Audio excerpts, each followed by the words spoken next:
amategeko cyangwa se amahame arindwi y'ingenzi ku rubyiruko kurushaho kuba abaherwe bakiri bato. Uyu munsi turaza kwifashishwa amwe mu mateka ya Bill Gates, Elon Musk n'abandi bakire cyangwa se abaherwe tuzi ku isi babaye ibirangirire. Ngiye kukwereka amategeko arindwi avugwa na bamwe mu bakire wakurikiza nawe ukaba wamumuherwe. Itegeko rya mbere, kugira ngo ube umwami ubanza kuba umugaragu. Iki nicyo kibazo gikomeye cy'urubyiruko rwacu. Benshi bashaka kugera hejuru ako kanya batanyuze mu nzira yo kubaha no gukorera abandi, kwiga kubaha no gutangirira hasi. Aha amagambo amwe yavuzwe n'umuherwe Prince Hills atubwira uburyo yatangiye akiri muto ku myaka ya 14 akora ubucuruzi buto, akiga kwihangana no gukora ibyo abandi bamutoranyirije ko akora. Yagiye yifashisha ingero asobanura nko mu makipe ya ruhago ati umutoza ujya kuba umutoza mu ikipe ya ruhago abanza kujya atumwa kuzana imipira no gutwara ibikoresho, bityo nawe abanza akanyura hasi kugira ngo azabe umuyobozi cyangwa kapiteni w'ikipe.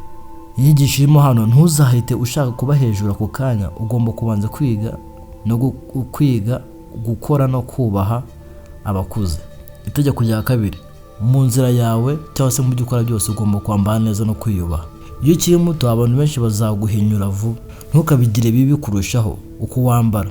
Ntibivuze ko ugomba kugura imyenda y'agaciro karenze nka za Gucci n'Balenciaga n'ibindi, ahubwo wambara imyenda yoroshye isa neza kandi iteye icyubahiro. Ku myaka ya mito cyangwa se mike ushobora kwambara nk'ufite imyaka 30 bitewe n'uko wiyambariye. Kwambara neza bituma wubahwa aho uri hose kandi bigakuraho urwitwazo rw'uko uri muto. Akenshi tujya tubibona nko muri society zacu, usanga umuntu ukiri muto bamuha agaciro bitewe n'uko yambaye. Abantu benshi murabizi. Sasa iyo wambaye nk'umuntu mukuru bagureza icyubahiro nyine nk'umuntu ukuze, ntabwo bagufata nk'umwana. Tukugendeye ku itegeko rya gatatu, gira ikintu kiguhana cyangwa se ikintu kigomba kujya kigucisha bugufi. Iyo uteshejwe umutwe kare ugahita ugera ku ntsinzi, ushobora kwishyira hejuru. Ni ngombwa kugira ikintu kikwereka ko ugifite byinshi byo kwiga. Ushobora kujya ukora siporo, ubucuruzi bushobora kukwigisha isomo rikomeye kuko isoko ryerekana ukuri ku mbaraga zawe. Shaka ikintu mu buzima kigucisha bugufi, ushobora kuba ari nka siporo nk'uko nari maze kubivuga, ubucuruzi cyangwa ubundi buryo, cyangwa se n'umuntu ugomba kujya agenzura ibintu byawe mukuru, ubasha kugenzura ibyo wakoze akaba yaguhereza n'inama. Itegeko rya kane, ntukajye mu rukundo rw'amarangamutima gusa. Mu myaka yawe y'ubusore ugomba guhitamo, cyangwa se ufite umukunzi ukomeye uzagushyigikira ku rugendo rwawe, cyangwa ntugakine n'imitima mu rukundo udafite intego. Ibi bintu bikunda kugusha abangavu benshi cyangwa se n'urubyiruko, ugasanga umwanya wo gukora amafaranga mu nkundo zidashinga. Ibi byishe igihe cyawe cy'ingenzi cyo kubaka ubuzima. Umusore warushaho gukundwa cyane n'abakobwa yari hejuru y'imyaka 25, ubwo 25. Benshi murabizi, ubwo nibwo bamaze kwiyubaka. Niba hari ukunda mu myaka yawe umufata umwamikazi wawe, yego ni byiza, ariko jya making sure neza ati se uru rukundo ndimo rufite aho uzangeza. Ese uru rukundo ndabona ruri kuneza imbere? Nubona bitari muri ibyo ngibyo urureke, kuko urukundo akenshi rutwara umwanya bakagombye gukoramo ibikorwa byawe. Urimo urashaka amafaranga ugasanga urimo urawuta hejuru y'ibintu bidashinga. Rero ufata umwanya wawe ukora ibintu bizima kandi ujye wirinda guta umwanya kuko igihe nikigaruka. Itegeko rya gatanu, gira inshuti nke ariko ugire ingaruka nini. Ni byiza ko abantu benshi bakumenya, ariko inshuti zawe nyakuri zigomba kuba nke. Abantu benshi basaza ari abishakira inyungu gusa, amafaranga, icyubahiro cyangwa ibindi, ariko inshuti nyakuri zishingiye ku bwizerane ziba ari nke. Rero hitamo ugomba kuba inshuti yawe n'utagomba kuba inshuti yawe, kuko akenshi usanga inshuti zacu nanone arizo zidushuka.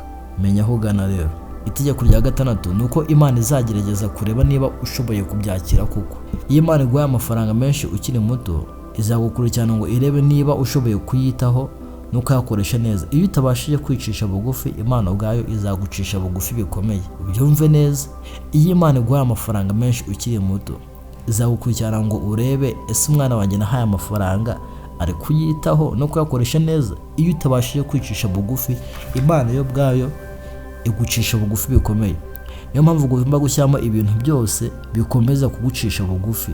Naguhaye urugero nko muri siporo cyangwa se kureba ubundi bucuruzi uko waba bugiye bumeze, no kujya abajyanama bakuze. Intsinzi si ugukora miliyoni gusa, ahubwo no kubasha kuyigumana no kuyongera. Icyo ni cyo twita intsinzi.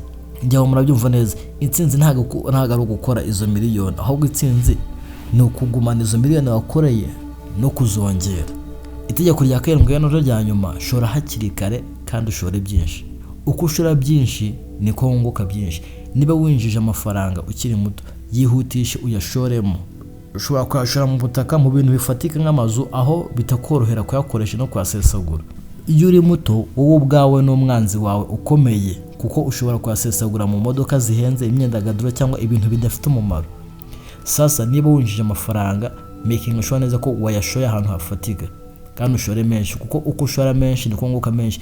Ibi bikunda kwica abantu benshi, bagashora udufaranga tudafatika. Iyo ushoye make wunguka make, iyo ushoye menshi wunguka menshi. Rero menya aho ujya kandi umenya ibyo ushoramo.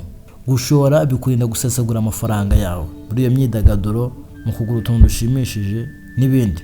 Nkuko nakubwiye, amategeko 7 y'ingenzi azagufasha nk'umusore cyangwa inkumi kuzagera ku rwego rwo kuba umuherwe. Irya mbere nkuko nabikubwiye, tangira hasi wige kubaha. Irya kabiri wige kwambara neza. Irya gatatu, ushaka ikigucisha bugufi. Irya kane, ntukajye mu rukundo rw'amarangamutima gusa. Irya gatanu, gira inshuti nyakuri ariko zibasha kuguhereza influence nini. Menya ko Imana izakugerageza. Iryo ni irya gatandatu, shora amafaranga hakiri kare kandi menshi uko ushoboye.